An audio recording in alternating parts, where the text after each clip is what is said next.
What is good, my people? I thought I'd just jump on here and give a quick yap about my personal experience with FIFO. Yeah, so pretty much I started doing FIFO at the end of 2023, December 2023.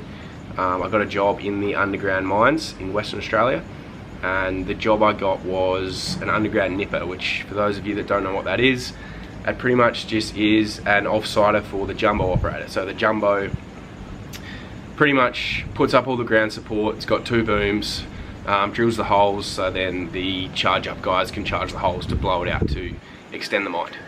So my job was pretty much just, you know, put bolts on the jumbo when he's bolting and meshing, help him out, change any steels or anything that needs doing, go and get more gear for more headings that need bolting, and pretty much just be there for the jumbo operator when they need me. So yeah, I started doing that at the end of 2023, and in all honesty, the reason I wanted to get into FIFO is because, you know, I'd been a chippy for 8 or so years, which was pretty hard work. Like, it was quite physically demanding. So my thought process was I'd like to, you know, get a cruisy mining job, sit in a machine, make some good money, do it for a few years and then get out. But yeah, I'm not really sure what it's like for, you know, surface mining, but especially for underground, that is definitely not the case. It is very hard work, quite physically demanding. It's very hot and humid down there, especially where I was, because I'm pretty much working at the bottom of the mine, and I'm definitely wasn't in an enclosed cab. But yeah, so I was an underground nipper. I was doing 2 and 2 roster, 2 weeks on, 2 weeks off. So lifestyle roster, which wasn't a bad roster at all. But yeah, one thing I will say is, like, working 2 weeks straight at a time is pretty physically demanding. Like, you got to work for 12 hours, 12 hours straight for 14 days in a row, no breaks. If I wanted to eat, I just had to eat on the go, but because it was so humid, most of the time when I went to eat my food, it wasn't off, but you know, it had been in the humid environment. So most of the time I hardly even ate. I just, you know, drank heaps of water. I was drinking like 10 litres of water per shift, just simply so that I wouldn't, you know, get dehydrated and pass out. But yeah, it was definitely an experience. I've never been one to really, you know, struggle with mental health or anything like that. I mean, I've had my struggles at times, but I mean, who hasn't? You know, everyone gets in the dumps down in the dumps at some point in their life. But I think that's one thing that, you know, working underground and FIFO really exposes, is if there are any underlying mental health issues there, FIFO will bring them out. Yeah, I mean, being away from your friends, your family, your girlfriend, your wife, your kids for, you know, 2 weeks at a time, it may not seem too bad for people on the outside looking in, but yeah, being away for 2 weeks definitely takes its toll, and it definitely began to take its toll on me. I mean, I only did it for around 10 months, but yeah, I mean, you get to the end of your swing and you're on this massive high, because you got 2 weeks off coming up, and you're on top of the world, and then you get to the end of your break, and it's a fucking horrible feeling, knowing you got to fly back to site or drive back to site for another 2 whole weeks, and that first shift when you get back on site is like, fuck, bro, I've got to do that 14 more times. So what I was doing was a week of night shift, and then I'd have a day off and then go into day shift, and that changeover from, well, when you first get there, you go from, you know, being up during the day on your break, and then you get there and you go straight into night shift. So you're pretty much up for 24 hours on your first shift, and then so that takes a couple of shifts to adjust to and get used to, being up all night. And then midway through, you've got to change from night shift back to day shift. So that first shift on your second week is normally a tough one, because, you know, you knock off in the morning, and then, I mean, a lot of guys, it's called shift change. You have a day off, so a lot of people get on the piss in the morning after night shift, which I did a couple times. But yeah, I definitely would not recommend it. So yeah, you knock off from night shift, and then you can either go straight to sleep, but then you'll get like a full night's sleep during the day, and then you wake up and go have dinner, but then you've got to try and go back to sleep even though you've already slept, if that makes sense, for the night until your next shift starts in the morning for day shift. So yeah, I found it better to, after night shift, stay up as long as I could. If I could stay up all day, that'd be good, and then when it gets to the night, you know, you're that tired, you sleep all the way through and you wake up in the morning. But yeah, I mean, I was in a relationship at the time when I started doing FIFO, and it definitely took its toll on that big time, because, you know, you're away from your partner for 2 weeks at a time, and like I said before, it may not seem like a lot, but it's like you don't see your partner for 2 whole weeks, and then you go back and they're working, or they want you to go and do fun stuff with them, but you've just worked for 2 weeks straight, 12 hours a day, so you're fucked. It takes a good, you know, 2 or 3 days to adjust back into the normal swing, and then even then you're still pretty puffed out. So yeah, it's definitely not ideal if you've got a small family, or you've got a wife and kids. Yeah, obviously being away for 2 weeks away from your wife and kids is not ideal for any relationship. I think you need to have a very bulletproof relationship to be able to handle doing FIFO long term, or even just for a couple of years. But my site in particular, the food was actually pretty good. No complaints there. You can have steak, there's normally some sort of curry, the breakfast, you've got all sorts of breakfast options in the morning, you know, poached eggs, scrambled eggs, fried eggs, toast, bacon, sausages, mushrooms, tomato, all sorts of cereals, fruit. You've got plenty of options. So yeah, my site was actually pretty good in the food department. I can't complain about that too much.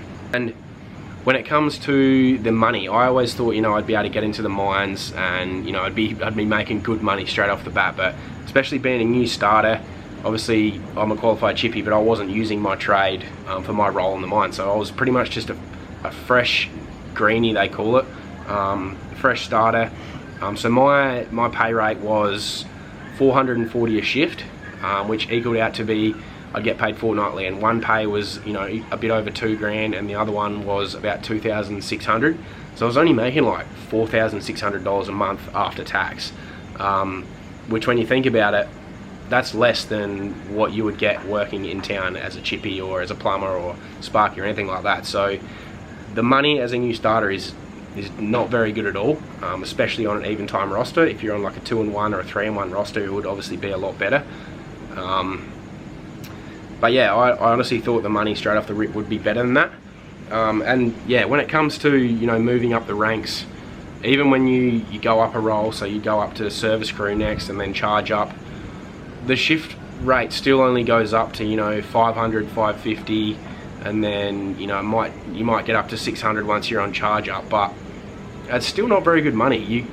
You have to be there for a while to be able to jump up those roles. And as far as I'm concerned, the money only really gets worth it once you get onto like a bogger or a jumbo. Obviously the jumbo is the highest paid operator on site, which can range from anywhere from $1,000 to $2,500 a shift. But most jumbo operators, you know, have been there for 20 years, and they definitely don't enjoy their job anymore, because they've been doing it for that long. Doing shift work for that long, I feel like, would take its toll on anyone, regardless of what sort of character you are.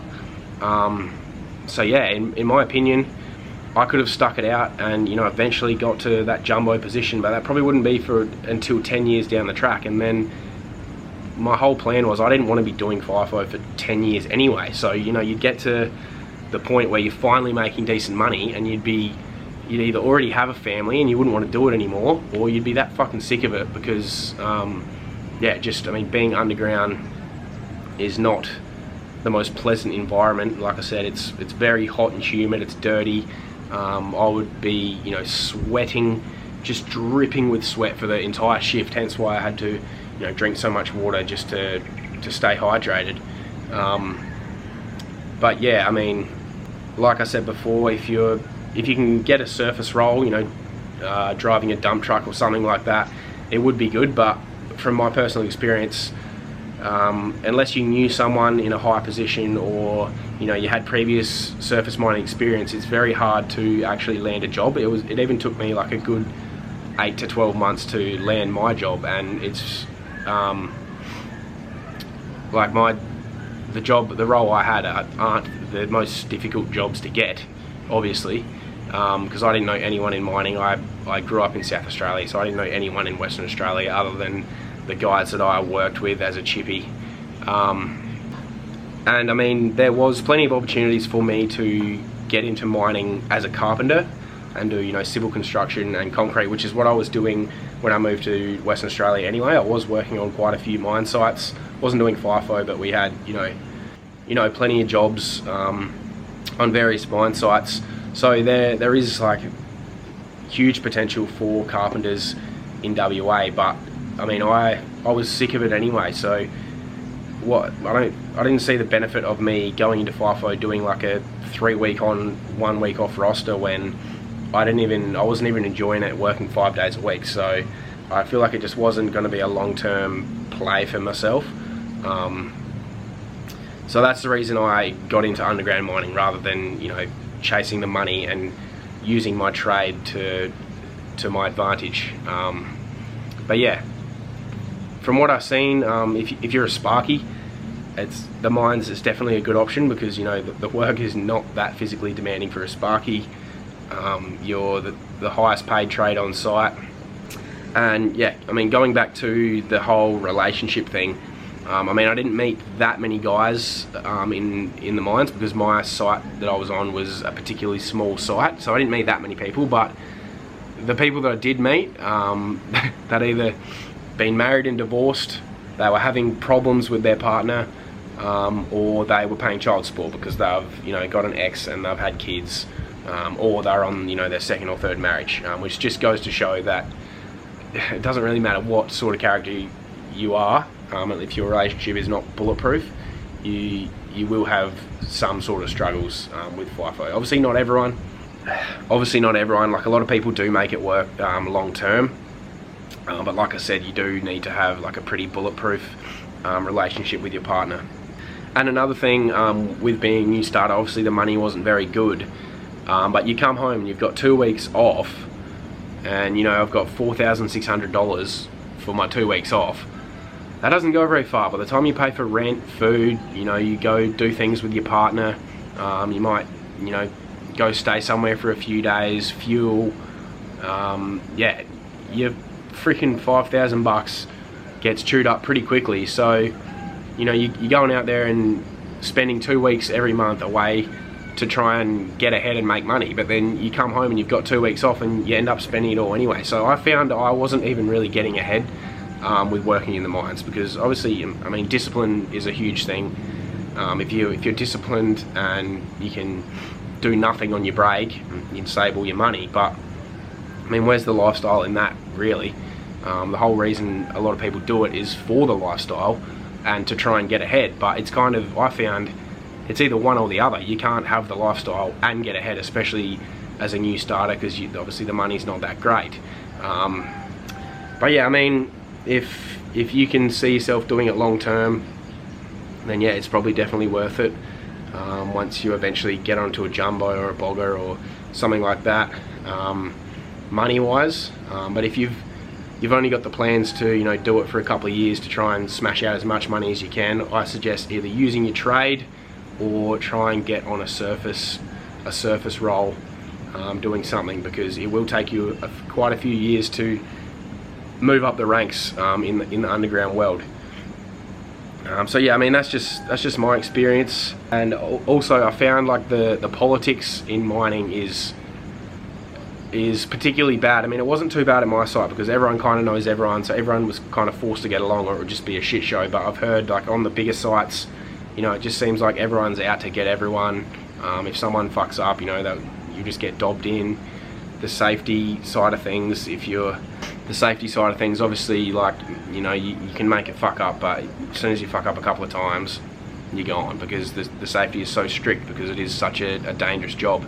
And that being said, I actually had a pretty near-death experience, I guess you could say. I think I'd been out there for like 4 months, and I was standing next to the jumbo, and the jumbo operator had the jumbo articulated like around a corner, putting mesh up, and I was standing there, you know, throwing bolts for him, and for some reason he didn't have the jack legs down. So the jumbo's got jack legs that go down into the ground to hold it stable when the booms are moving around.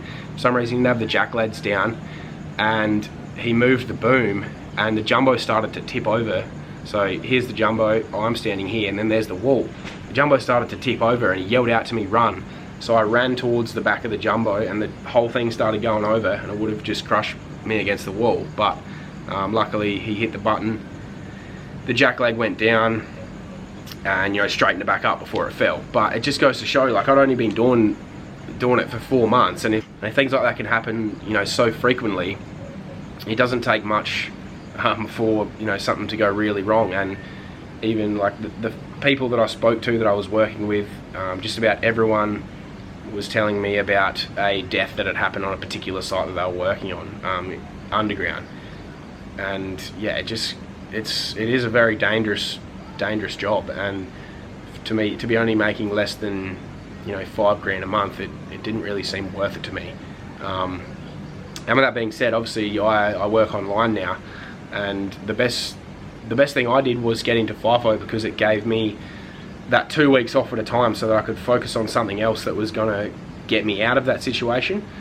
So I used my time wisely, whereas, you know, a lot of people will go on break and just get pissed, or, you know, take drugs, and not really use their time wisely. So I feel like I was quite disciplined in that regard, which allowed me to only have to do FIFO for 9 or 10 months, and I was able to get something else going to get me out. But I mean, yeah, I spoke to quite a few guys out there, and a lot of them fucking hate their job, but they're only there because it's all they've ever done. The money's good for them now, and they've got all this debt, whether it be house debt, cars, and they feel like they're stuck because they don't have a trade behind them. It's all they've ever done, and nothing in town or no other job is going to be able to service that debt that they've got for themselves. So there's, you know, 50-year-old, 60-year-old guys that have been doing it their whole life, and you'd think working in the mines your whole life you'd be able to set yourself up so then you'd be able to get out, but a lot of them don't. Most people don't, and, you know, they're still there coming towards retirement. And I mean, the way I always looked at FIFO is, you know, you get in, make as much money as you can, and then get out and try and use your time off wisely to start something on the side. But yeah, that's pretty much my experience. I wouldn't say it was a bad experience at all. I didn't particularly want to do it much longer, but I mean, the guys I was working with were great people. I got along good with everyone, and I did enjoy my time, but, you know, it just wasn't for me. So that's why I put the time and effort into learning what I do now, which is, you know, digital dropshipping, high ticket sales, remote closing, appointment setting, all that sort of stuff. That's why I you know, used my time wisely and put all my effort into that, so that I could get out and, you know, replace my income, which I've now done. So yeah, I mean, that's just my experience. Take it how you want. If you are looking at, you know, getting into mining, just understand that it's not just get in a machine in the aircon and, you know, sit on your ass all day and make a boatload of money. It's not like that at all. You will have to work your ass off to work your way up the ranks, and get off good money. And from what I've seen, lazy people don't get. I mean, it's like any industry. Lazy people don't get respected, and they won't move up. And it's no different in the mines. You do have to put your head down, ass up, if you want to get anywhere. But even then, you still may never get onto that jumbo like you want. But yeah, I mean, if you got any more questions regarding FIFO, I mean, I can only speak from my own experience. Leave a comment below, or, you know, hit me up on Instagram, anything like that, and I'll happily answer your questions. But yeah, that's just my experience. Yeah, thanks for listening.